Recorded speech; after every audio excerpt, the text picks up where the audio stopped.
अगर हम लोग बात करते हैं पुराने लेक्चर की, तो वहाँ पे हमने, अगर मैं इस पूरे लेक्चर को समराइज़ करूँ, तो हम उसको ऐसे समझ सकते हैं कि अगर मान लेते मेरे पास एक एसी सोर्स है, एक बल्ब और एक इंडक्टर है। अगर इस एसी सोर्स से मुझे बल्ब भी जलाना है और इंडक्टर को भी चार्ज करना है, तो सबसे पहले अगर बल्ब को हम लोग कनेक्शन कर देते हैं और बल्ब में जो पावर जाएगी, ये कहलाएगी एक्टिव पावर, ट्रू पावर। ये पावर निकलेगी, बल्ब के अंदर जाएगी, बल्ब को जलाएगी, और उसके बाद लाइट की फॉर्म में ये पावर जो होगी वो डिसिपेट हो जाएगी। So this is what we called actual power. इसीलिए हमने देखा था पुराने लेक्चर में कि जितनी भी एक्चुअल पावर थी वो सारी की सारी डिसिपेट हो जा रही थी, यानी कि जैसे ही हम उसका इस्तेमाल कर रहे थे वो सिस्टम से बाहर चली जा रही थी, अंदर नहीं रह रही थी। वहीं पर अगर हम बात करते हैं इंडक्टर को चार्ज करने की, तो एक पावर जाएगी एसी सोर्स से, वहां पे जाके वो क्या करेगी, मैग्नेटिक फील्ड को बनाएगी इस इंडक्टर के अंदर। देन ये जब पावर कंज्यूम हो जाएगी, मैग्नेटिक फील्ड बन जाएंगी, देन निगेटिव हाफ साइकिल में क्या होगा, ये मैग्नेटिक फील्ड लाइंस अपने आप को तोड़ेंगी और वापस से एक पावर सोर्स के पास वापस आ जाएगी, and this is what we called reactive power. So यानी कि अगर हम बात करते हैं एक्टिव और रिएक्टिव की, तो एक्टिव पावर जो मैंने पुराने लेक्चर में आपको बताया था, सिस्टम से बाहर चली जाएगी in the form of light, in the form of sound या हीट या किसी भी रूप में। वहीं पे ऐसी पावर जो इंडक्टर के अंदर रहेगी, यानी कि जो सिस्टम के अंदर बनी रहेगी, बैक एंड फोर्थ मूवमेंट करती रहेगी। चार्ज होगा तो सोर्स लोड की तरफ जाएगी, जब लोड डिस्चार्ज होगा तो वापस से सोर्स की तरफ आएगी। This such type of power is known as reactive power. इसीलिए हमने देखा था कि नेट कंजम्पशन क्या होता है अगर हम बात करते हैं रिएक्टिव पावर का, यानी कि कोई भी ऐसा रिएक्टिव एलिमेंट, तो वहां पे नेट कंजम्पशन जीरो होता है। ये हमने लास्ट लेक्चर में देखा था। नाउ इस सीरीज को आगे बढ़ाते हैं और इस पर्टिकुलर पार्ट के अंदर हम लोग देखेंगे बहुत ही डिटेल में कि भाई क्या होती है पावर फ्लो इन एसी में। ठीक है, तो मेरा नाम प्रांजल है और आज इस लेक्चर के अंदर हम लोग बात करेंगे पावर फ्लो इन एसी, यानी कि एसी के अंदर कितने तरीके की पावर फ्लो हो सकती है और कैसे पावर फ्लो होती है। बड़ा ही important, both active and reactive. ये one of the most important lecture है, क्योंकि इसके बेसिस पे बहुत सारे गेट हो गए, एसएससी जेई हो गए, यूपीसीएल हो गए, सभी में बहुत सारे क्वेश्चंस आते हैं। तो इसको बहुत ध्यान से समझना और आपके कॉन्सेप्चुअल क्लियरेंस के लिए भी ये बहुत जरूरी है। तो सबसे पहले हम बात करते हैं यहाँ पे ब्रॉड कैटेगरी में जो मशीन्स होती हैं, तो टाइप्स ऑफ मशीन। तो दो तरीके की मशीन हमने बनाई, एक था जनरेटर और एक थी मोटर। पहचान कैसे करेंगे, जनरेटर की एक पहचान ये होती है कि इसके अंदर हम लोग मैकेनिकल पावर देते हैं और हमें आउटपुट में मिलती है इलेक्ट्रिकल पावर। अगर ऐसा हो रहा है तो हम उसको कहेंगे जनरेटर। वहीं पे मोटर क्या होती है, मोटर इसका जस्ट रिवर्स होता है, यानी कि अगर हम किसी डिवाइस के अंदर पी इलेक्ट्रिकल दे रहे हैं और आउटपुट में मुझे पी मैकेनिकल मिल रही है, और ऐसा करने के लिए इलेक्ट्रोमैग्नेटिक एनर्जी का इस्तेमाल करा जा रहा है, so such type of machine is known as motor. ठीक है, ये हो गई एक definition on the basis of mechanical and electrical power. ठीक है, लेकिन अगर हम लोग बात करते हैं in terms of polarity, voltage और करंट के टर्म्स में, तो जनरेटर को पहचानने का तरीका ये होता है कि जनरेटर के अंदर जो करंट होता है वो वोल्टेज सोर्स के सपोर्ट में होता है, यानी कि पॉजिटिव पोलैरिटी से करंट बाहर की तरफ निकल रहा होगा। अगर ऐसा कुछ केस हमें कभी भी देखने को मिलता है, तो इस तरीके के केस को हम लोग जनरेटर कह सकते हैं या सोर्स कह सकते हैं। This is what we called source.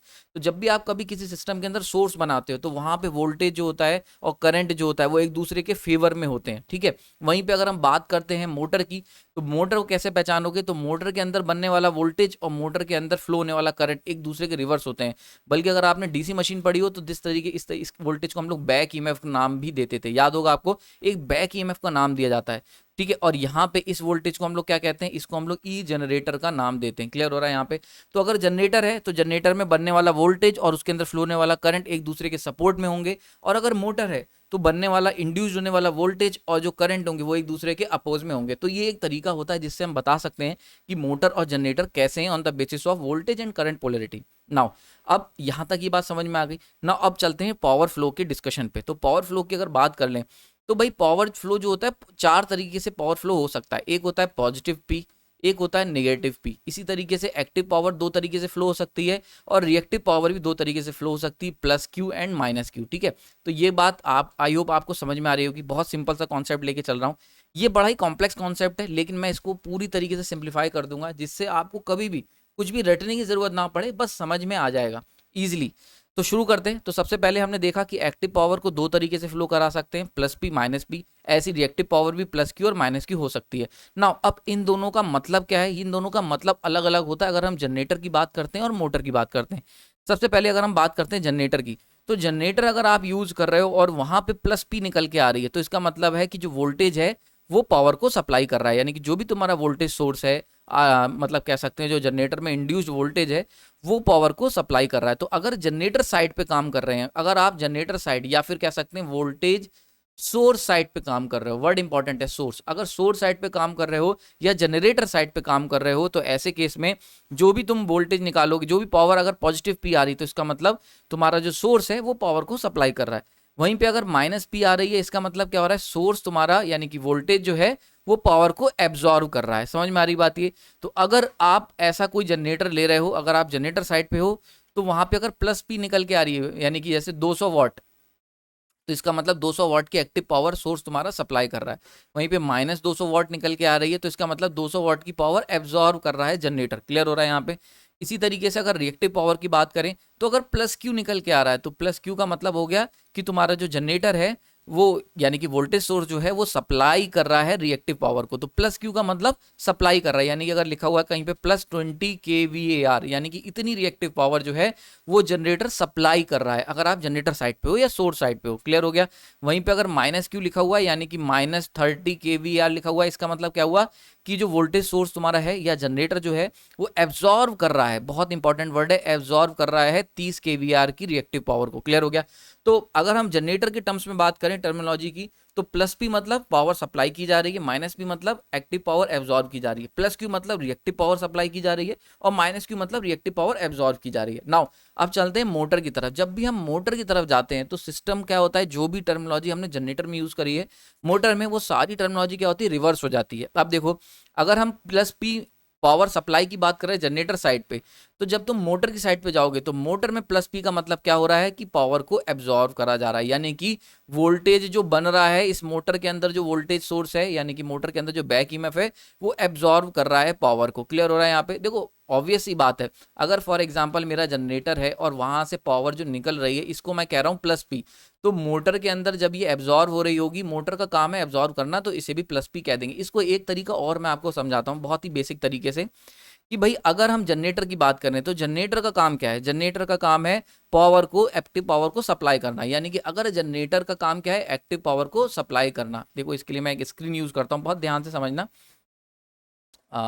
Okay, now अगर हम बात करते हैं जनरेटर की, जनरेटर का काम क्या है, जनरेटर का जो एक्चुअल वर्क है वो क्या है, एक्टिव पावर को सप्लाई करना, ये उसका एक्चुअल काम है। और मोटर का काम क्या है, मोटर का एक्चुअल काम है कि एक्टिव पावर पी को एब्जॉर्ब करना, यही तो काम है। यानी अगर तुम एक कन्वेंशनली बात करी जाए तो जनरेटर का, जब जनरेटर जनरेशन कर रहा होगा तो उसका काम होगा एक्टिव पावर सप्लाई करना, और मोटर का काम क्या होगा, एक्टिव पावर को एब्जॉर्ब करना। तो जब भी ये अपना एक्चुअल काम करेंगे, यानी कि जनरेटर जब अपना एक्चुअल काम करेगा तो इसको हम लिखते हैं प्लस पी, यानी कि जब ये अपना जेन्युइन वर्क करेंगे या एक्चुअल वर्क जब करेंगे, एक्चुअल वर्क जब करेंगे, यानी कि और we can see that conventionally, जब ये कन्वेंशनल वर्क करेंगे, कन्वेंशनल वर्क यानी कि जो इनका काम है, जब ये वो अपना काम निभाएंगे, अपनी ड्यूटी करेंगे, अपने कर्म करेंगे, तो ऐसे केस में जनरेटर की पावर प्लस पी हो जाएगी और मोटर भी जो पावर एब्जॉर्व कर रहा है वो भी प्लस पी होगी। नाउ अगर हम रिवर्स जाएं, यानी कि जनरेटर पावर सप्लाई करने की जगह पावर को एब्जॉर्व करने लगे, तो ये क्या है, उल्टा हो रहा है ना, इसीलिए इसे माइनस पी से करते हैं। यानी कि अगर जनरेटर जो काम उसको करना चाहिए, यानी कि पावर को सप्लाई करना, वो ना करके पावर को एब्जॉर्व कर रहा है, तो उसको हम लोग लिखेंगे माइनस पी से। ठीक है, आई होप समझ में आ रही होगी। इसी तरीके से मोटर, मोटर का काम है पावर को एब्जॉर्व करना, लेकिन अगर मोटर एब्जॉर्व करने की जगह डिलीवर करने लग जाए तो उसे हम लिखेंगे माइनस पी से। तो यहाँ पे माइनस पी का मतलब हो जाएगा पावर को एब्जॉर्व करा जा रहा है, और यहां पे माइनस पी का मतलब हो जाएगा पावर को डिलीवर करा जा रहा है। क्लियर हो रहा है? तो अगर तुम्हें कन्वेंशनल वर्क पता है, अगर आपको पता है, यानी कि ये सब चीजें रटने की जरूरत नहीं है। अगर जनरेटर जिस काम के लिए बनाया गया है वो काम कर रहा है तो प्लस, अगर उसके अपोजिट काम कर रहा है तो माइनस। उसी तरीके से मोटर जो इस काम के लिए बनाई गई है एब्जॉर्व करने के लिए एक्टिव और रिएक्टिव पावर को, तो प्लस, और अगर मोटर इसका अपोजिट काम कर रही है तो वहां पे माइनस हो जाता है। क्लियर हो गया यहाँ पे? नाउ अब चलते हैं अपने स्क्रीन की तरफ वापस से, आई होप समझ में आ गया होगा।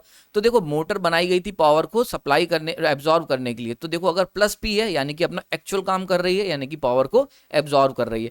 वहीं पे अगर माइनस पी हो गया तो माइनस पी का मतलब पावर डिलीवर की जा रही है, यानी कि डिलीवर कर रहा है। ये जो वोल्टेज सोर्स देख रहे हो, बैक ईएमएफ है ये ईबी, ये क्या कर रहा है, डिलीवर कर रहा है पावर को। क्लियर हो रहा है? इसी तरीके से प्लस क्यू अगर है तो मोटर का प्लस क्यू मतलब मोटर का एक्चुअल काम, वो क्या है, एब्जॉर्व करना रिएक्टिव पावर को। ठीक है, लेकिन वहीं पे अगर माइनस क्यू देखने को मिल रहा है तो यानी कि अपोजिट कर रही है, यानी कि सप्लाई कर रही है रिएक्टिव पावर को। क्लियर हो गया? तो यहाँ पे मोटर लिखा है, यहाँ पे आप लोड भी लिख सकते हो, मोटर की जगह लोड भी ले सकते हो। जरूरी नहीं है मोटर की बात करें, कुछ लोड भी हो सकता है आपके घर में कोई ऐसा लोड यूज हो रहा हो जहां पे ये वो भी हम कर सकते हैं, किसी भी तरीके का एक्टिव रिएक्टिव लोड। ठीक है, आयु समझ में आ रहा होगा, यानी कि ऐसा लोड जिसमें एक्टिव एलिमेंट और पैसिव एलिमेंट दोनों मौजूद है। क्लियर हो गया? नाउ अच्छा, एक और इंपॉर्टेंट बात, एक्टिव पैसिव एलिमेंट में अगर कंफ्यूजन है, नहीं पता है, तो कमेंट सेक्शन बता सकते हो, मैं उसके ऊपर भी एक सेपरेट वीडियो बेसिक में डाल दूंगा। क्लियर हो गया? आगे चलते हैं। नाउ अब एक एक करके समझते हैं पावर फ्लो को, बड़ा इंपॉर्टेंट है। यानी कि अगर हम इसकी बात करें एक्टिव पावर फ्लो को, पहले एक्टिव को समझते हैं फिर रिएक्टिव को समझेंगे। तो अगर मान लेते हैं मेरे पास जनरेटर है, तो जनरेटर में से अगर पावर निकल के जा रही है तो उसे हम कह देंगे प्लस पी। प्लस पी का मतलब जनरेटर से एक्टिव पावर निकल के जा रही होगी और मोटर भी प्लस पी है, इसका मतलब मोटर के अंदर एब्जॉर्व हो रही होगी। क्लियर हो रहा है? तो प्लस पी निकलेगी और प्लस पी एब्जॉर्व होगी। दिस इज व्हाट, हम इसे क्या कहेंगे, इस प्लस पी को, इसीलिए मैंने देखो इसको लिखा हुआ है active power absorb by motor. ये बिल्कुल एक कह सकते हैं कि कन्वेंशनल या नॉर्मल सिनारियो है। दिस इज नॉर्मल सिनारियो, यानी कि ये जो है कि जनरली ऐसा ही होता है सिस्टम के अंदर, active power supply by generator. ठीक है, तो जनरेटर में अगर प्लस पी है, यानी अगर कोई मान लेते हैं अगर आप न्यूमेरिकल सॉल्व कर रहे हो, ठीक है, और न्यूमेरिकल में जो वैल्यू निकल के आई इसमें आई प्लस की 20 वॉट, यानी कि ये बिल्कुल सही वैल्यू निकल के आई, और मोटर में भी प्लस की 20 वॉट निकल के आई या 40 वॉट निकल के आई। इसका मतलब मोटर जो है वो 40 वॉट कंज्यूम कर रही है और जनरेटर जो है वो 20 वॉट सप्लाई कर रहा है। ये बात बड़ा इंपॉर्टेंट है, ध्यान रखना। ये बहुत बड़ा कंफ्यूजन होता है हम लोग के मन में, क्योंकि हम लोग जब न्यूमेरिकल सॉल्व करते हैं ना, वहाँ पे पावर पॉजिटिव निकल के आती है, तो हम निकाल तो देते हैं पर उसका मतलब नहीं पता होता कि वो क्या कह रही है। तो अगर आपने न्यूमेरिकल सॉल्व करा जनरेटर साइड पे, अगर न्यूमेरिकल सॉल्व कर रहे हो और वो पॉजिटिव पावर दे रहा है, तो इसका मतलब पॉजिटिव पावर का मतलब हो गया कि जनरेटर इतनी पावर सप्लाई कर रहा है। वहीं पे अगर मोटर साइड का न्यूमेरिकल सॉल्व कर रहे हो और पावर पॉजिटिव निकल के आ गई, तो इसका मतलब इतनी पावर एब्जॉर्व कर रही है मोटर। क्लियर हो गया यहाँ पे? तो इसीलिए अगर मोटर 1 किलोवाट की है, पॉजिटिव 1 किलोवाट, इसका मतलब 1 किलोवाट पावर मोटर एब्जॉर्व करेगी। जनरेटर 1 किलोवाट सप्लाई कर रहा है, इसका मतलब जनरेटर 1 किलोवाट पावर सप्लाई कर रहा है। क्लियर हो गया यहाँ पे? आई होप समझ में आ रही होगी। नाउ ये नेक्स्ट सिनारियो समझते हैं। अब देखो ये एक रिवर्स सिनारियो है, ये बहुत रेयरली होता है। ये तब होता है जब हम लोग मोटर से ज्यादा पावर जनरेट करने लगते हैं एज कंपेयर टू जनरेटर, यानी जनरेटर जो पावर दे रहा था उससे ज्यादा पावर अगर मोटर देने लग जाएगी इन दैट पर्टिकुलर केस, तो करंट की डायरेक्शन क्या हो गई, रिवर्स हो जाएगी। ठीक है, तो अब जरा देखते हैं ये कैसे होगा। तो भाई देखो अब मोटर क्या कर रही है, अगर मान लेते हैं मोटर के पास ज्यादा पावर आ गई एज कंपेयर टू जनरेटर, तो ऑब्वियस सी बात है मोटर क्या करेगी, पावर को बैक देने लग जाएगी जनरेटर में। This is what we called active power supply by motor. तो इसीलिए हम इसे क्या लिखेंगे, माइनस पी से डिनोट करेंगे। क्लियर हो रहा है यहाँ पे? तो अगर पावर मोटर से निकल के जा रही है, यानी अगर आप कोई न्यूमेरिकल सॉल्व कर रहे हो और उसमें आंसर आया -30 किलोवाट, तो यहाँ पे ये आंसर गलत नहीं है। ये आंसर ये बता रहा है कि मोटर 30 किलोवाट की पावर सप्लाई कर रही है। ऐसा कब होगा, जब मोटर साइड पे जो तुम रोटर मोटर को जो घुमा रहे हो वो ज्यादा तेजी से घुमाने लगो, यानी कि यहाँ पे जो इनपुट एनर्जी देने लगो। यहाँ पे अगर प्राइम मूवर लगा के मैं मोटर को काफी तेज एक्साइट कर दूं, अपने जितनी उसकी रेटेड है उससे ज्यादा तेज चला दूं, तो ऐसे केस में क्या होगा, जो बैक ईएमएफ का जो काम था वो वोल्टेज इतना ज्यादा बढ़ जाएगा कि पावर बैक टू सोर्स जाने लगेगी। ये सेम काम कुछ कुछ इस तरीके का हम लोग रीजनरेटिव ब्रेकिंग में भी करते हैं। अगर आपने मेरा लेक्चर नहीं देखा है रीजनरेटिव ब्रेकिंग का तो जरूर जाके देखें, ये बड़ा ही इंपॉर्टेंट लेक्चर है। तो कुछ कुछ हम लोग यही सेम काम हम लोग ब्रेकिंग में, रीजनरेटिव ब्रेकिंग में भी करते हैं। सेम काम हम लोग उसमें क्या करते हैं, मोटर को क्या करते हैं, मोटर के अंदर जो सप्लाई वोल्टेज है उसको कम कर देते हैं और मोटर की स्पीड बढ़ा देते हैं। तो ऐसे केस में क्या होता है, पावर बैक फ्लो होने लगती है। ठीक है, खैर वो एक अलग केस है।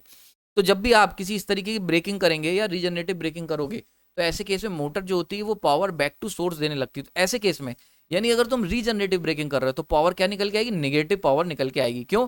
क्योंकि अब मोटर जो है वो पावर, निगेटिव का मतलब पावर सप्लाई कर रही है, जो कि उसका कन्वेंशनल काम नहीं। मैंने पीछे बताया जब भी मोटर अपना कन्वेंशनल काम करेगी यानी कि पावर को एब्जॉर्व करने का, तो प्लस पी। अब यहाँ पे मोटर अनकन्वेंशनल काम कर रही है, यानी कि जो उसका काम नहीं है, तो इसीलिए पावर क्या होगी, माइनस पी हो जाएगी। ठीक है, इसी तरीके से जनरेटर, जनरेटर क्या करेगा, मोटर माइनस पी देगी और जनरेटर माइनस पी का, जनरेटर पे भी माइनस पी पावर आ जाएगी। यानी कि अगर न्यूमेरिकल जनरेटर साइड का सॉल्व कर रहे हो तो आंसर निकल के आएगा माइनस का 20 किलोवाट समथिंग, कोई भी आंसर आ सकता है, रैंडम बता रहा हूँ यहाँ पे।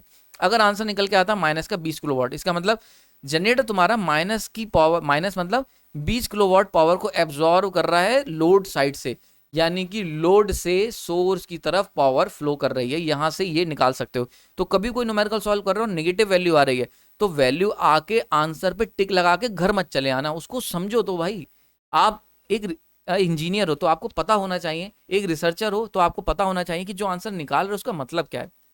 इस लेक्चर को देखने के बाद आपको सारे क्वेश्चनों का आंसर मिल जाएंगे, जो हर बार आप बस आंसर ही यूं ही निकाल के चले आते थे। तो जो अब आंसर अब किया, आप न्यूमेरिकल सॉल्व करके जब आंसर निकालो तो ये जरूर पूछो कि भाई ये कह क्या रहा है आंसर, तो यहाँ से वो चीज़ आपको समझ में आ जाएगी। नाउ नेक्स्ट चलते हैं एक्टिव और रिएक्टिव पावर। नाउ अब एक केस सिनारियो लेते हैं जिसके अंदर रिएक्टिव पावर को भी इंक्लूड कर देते हैं। क्लियर? रिएक्टिव पावर को भी ले लेते हैं। तो अब देखो यहाँ पे बड़ा इंटरेस्टिंग केस है, यहाँ पे पावर जनरेटर से निकल के मोटर में जा रही है। तो अगर जनरेटर से पावर निकल के मोटर में जा रही है तो इसका मतलब मोटर क्या कर रही है, एब्जॉर्ब कर रही है एक्टिव पावर को, और जनरेटर सप्लाई कर रहा है एक्टिव पावर को। बहुत ध्यान से समझना, अगर एक्टिव पावर निकल के जनरेटर में, तो देखो जनरेटर का काम क्या है, एक्टिव पावर को सप्लाई करना, और मोटर काम है एक्टिव पावर को एब्जॉर्ब करना। तो इसीलिए प्लस पी और प्लस पी कर दिया। क्लियर हो गया, यहाँ पे कोई डाउट नहीं होना चाहिए। लेकिन रिएक्टिव पावर जो होती है वो एक्टिव के साथ कोई खास लिंक में नहीं रहती। जरूरी नहीं है कि अगर एक्टिव पावर सप्लाई कर रहा है तो रिएक्टिव पावर भी जनरेटर सप्लाई कर रहा होगा। हो सकता है कोई ऐसा सिनारियो भी बहुत सारे होते हैं जिसमें मोटर एक्टिव पावर तो एब्जॉर्ब कर रही है पर रिएक्टिव पावर डिलीवर कर रही है। फॉर एग्जांपल अगर मैं सिंक्रोनस कंडेंसर की बात कर लेता हूं, सिंक्रोनस कंडेंसर ये क्या होता है, ये एक सिंक्रोनस मशीन होती है। अगर हम सिंक्रोनस मोटर को नो लोड के केस में, यानी कि बिल्कुल लोड खत्म करके उसको क्या करते हैं हम, ओवर एक्साइटेड कंडीशन में जब चलाते हैं तो ये क्या करती है, ये रिएक्टिव पावर को डिलीवर करने लगती है सोर्स की तरफ। तो बिल्कुल वही सिनारियो यहाँ पर है। तो हमने क्या करा है, हमने लोड हटा दिया। लोड हटाने के बाद हमने, अगर लोड मतलब बहुत ही कम लोड रखा हुआ है, तो ऐसे समय में भाई मोटर तो अपना काम, अपने एक्टिव पावर लेगी, क्योंकि मोटर चल रही है, घूम रही है, तो लॉसेस हो रहे होंगे। तो इसके लिए एक्टिव पावर कंज्यूम कर रही है और जनरेटर एक्टिव पावर डिलीवर कर रहा है। तो प्लस पी यहाँ पे आ गया, तो इसीलिए प्लस पी आ गया। लेकिन अगर रिएक्टिव पावर के टर्म्स में बात करें तो मोटर रिएक्टिव पावर सप्लाई कर रही है, यानी कि मोटर से रिएक्टिव पावर निकल रही है और जनरेटर में जा रही है। तो भाई जनरेटर का जो कन्वेंशनल काम है वो क्या होना चाहिए, जनरेटर काम होता है एक्टिव और रिएक्टिव पावर को सप्लाई करना। अगर वो कोई भी चीज रिसीव कर रहा है तो वो नेगेटिव एक कर्ज की तरह उसके ऊपर चढ़ जाएगा, और ये हो गई नेगेटिव क्यू। इसीलिए क्यू नेगेटिव हो गया। क्यों?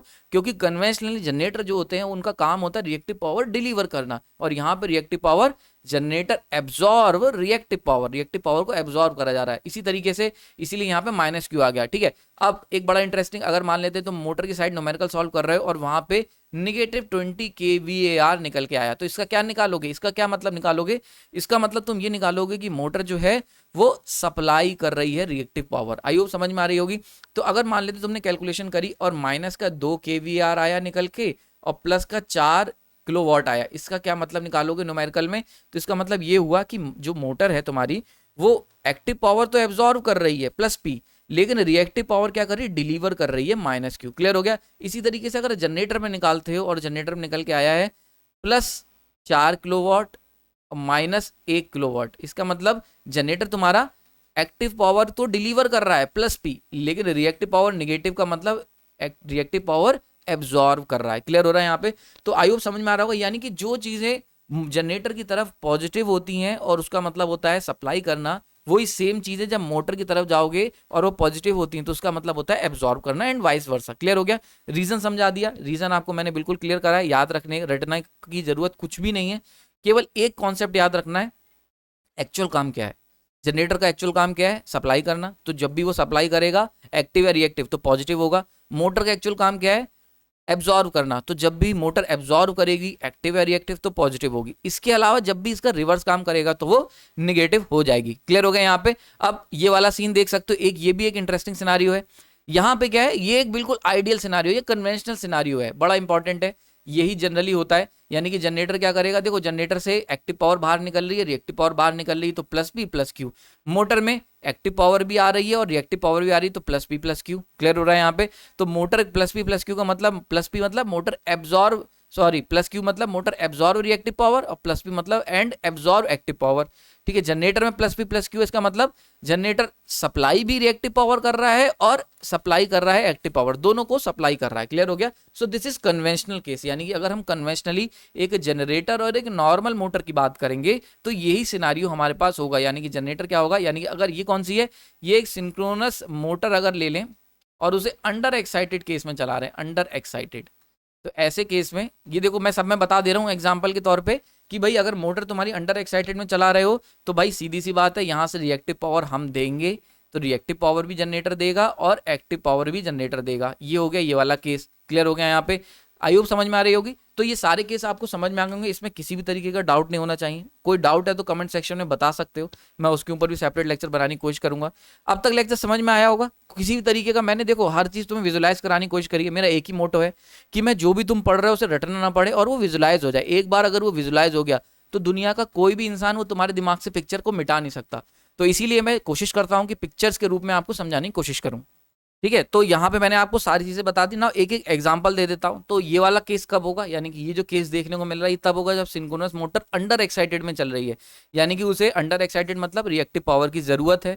तो भाई रिएक्टिव पावर की जरूरत है तो रिएक्टिव पावर हम लोग सप्लाई कर रहे हैं, और उसको एक्टिव पावर की भी जरूरत है क्योंकि मोटर है तो एक्टिव पावर भी सप्लाई कर रहे हैं ना। प्रीवियस केस की बात कर लें, ये वाला केस कब जरूरत पड़ेगा, ये तब जरूरत पड़ेगी जब मोटर, यहाँ मैंने बता दिया था सिंक्रोनस मोटर तुम्हारी ओवर एक्साइटेड है, ओवर यानी कि उसके पास रिएक्टिव पावर भरपूर मात्रा में है, तो वो क्या कर रही है, सप्लाई कर रही है। तो रिएक्टिव पावर सप्लाई कर रही है और जनरेटर एब्जॉर्ब कर रहा है। साथ ही साथ मोटर है तो एक्टिव पावर तो कुछ चाहिए होगी भाई, लॉसेस को तो कम से कम करना ही होगा। तो ये हो गया तुम्हारा लॉसेस को लिए वो एक्स्ट्रा पावर की डिमांड कर रही है, एक्टिव पावर की। तो एक्टिव पावर कंज्यूम कर रही है और रिएक्टिव पावर सप्लाई कर रही है। क्लियर हो गया यहाँ पे। नाउ एक ये वाला केस देख लेते हैं। ये क्या है, ये बहुत ही कन्वेंशनल केस है, मतलब सब जगह यही यूज होगा। ये तब होगा जब मोटर, देखो इसमें किसी भी तरीके की रिएक्टिव पावर फ्लो नहीं हो रही, तो ये डीसी मोटर कह सकते हो, ये डीसी मोटर हो सकती है, या फिर सिंक्रोनस मोटर भी हो सकती है अंडर रेटेड एक्साइटेशन, यानी कि जब तुमने रेटेड एक्साइटेशन दिया हुआ है तो ना तो उसे किसी रिएक्टिव पावर की जरूरत है। पावर फैक्टर कितना हो जाएगा रेटेड एक्साइटेशन में, मोटर का यूनिटी हो जाएगा, और यूनिटी हो जाएगा तो किसी भी तरीके की रिएक्टिव पावर की वो डिमांड नहीं करेगी। तो ये वाला केस हो गया, या फिर सिंपल गए तो डीसी मोटर की बात हो सकती है यहाँ पे ना। ये सेकंड केस हो गया। इस वाले केस का अगर एग्जांपल दूं कि ऐसा कौन सा केस है जिसमें ये हो सकता है, तो इस केस में सिंपली रीजनरेटिव ब्रेकिंग जब हम लोग करते हैं, यानी कि जब हम लोग रीजनरेटिव ब्रेक लगाएंगे तो मोटर क्या करेगी, हम क्या करते हैं रिजनरेटिव ब्रेकिंग में स्पीड जो होती है उतनी ही रहती है, लेकिन हम सप्लाई वोल्टेज को रिड्यूस कर देते हैं। और ऐसे केस में क्या होता है कि पावर जो होती है वो मोटर से निकल के बैक टू द सोर्स जाने लगती है। ऑलरेडी इसके ऊपर लेक्चर ले चुका हूँ, आप प्लेलिस्ट में जाके चेक कर सकते हो डीसी मशीन की। तो आई होप ये चारों सिनारियो के मैंने आपको एक एक एग्जांपल भी दे दिए। तो आपको लेक्चर पसंद आया होगा, बड़े ही सिंप्लीफाई करके मैंने आपको बताया। ये बहुत ही इंपॉर्टेंट लेक्चर है, आप यकीन माने मेरा, ये one of the most important lecture है, क्योंकि बहुत बार मतलब ये समझ लो कि चाहे मैं हूं या मेरे साथ वाले हों, मैंने देखा है फैकल्टीज में भी ये क्वेश्चन एक हमेशा रहता है कि जो प्लस पी प्लस क्यू इसका क्या मतलब है। क्योंकि क्या होता है ना कि जो चीज़ plus P plus Q generator की तरफ होती है उसका मतलब, और plus P plus Q motor की तरफ जो होती है उसका मतलब, दोनों आपस में बड़ा ही अंतर है। तो ये लेक्चर आपको वो सारी चीज़ें सिंप्लीफाई करने में मदद करेगा। आने वाले समय में हम लोग इसी की तरह बहुत ही डिटेल में जाने वाले हैं। बेसिक्स एक बार आपके पावर सिस्टम के स्ट्रांग हो गए, देन हम लोग उसके ऊपर अपनी पूरी बिल्डिंग बनाएंगे पावर सिस्टम सीरीज के रूप में। आपने अपना कीमती समय दिया उसके लिए थैंक यू। बहुत तेजी से आप लोगों के कमेंट्स और लाइक आ रहे हैं, ये बहुत ही अच्छी बात है। इससे मैं काफ़ी मोटिवेट रहता हूँ और कोशिश करता हूँ कि आपकी जो रिक्वायरमेंट है मैं उसके लिए जल्दी से जल्दी लेक्चर्स ला सकूँ। आपने अपना कीमती समय दिया, अगेन उसके लिए थैंक यू।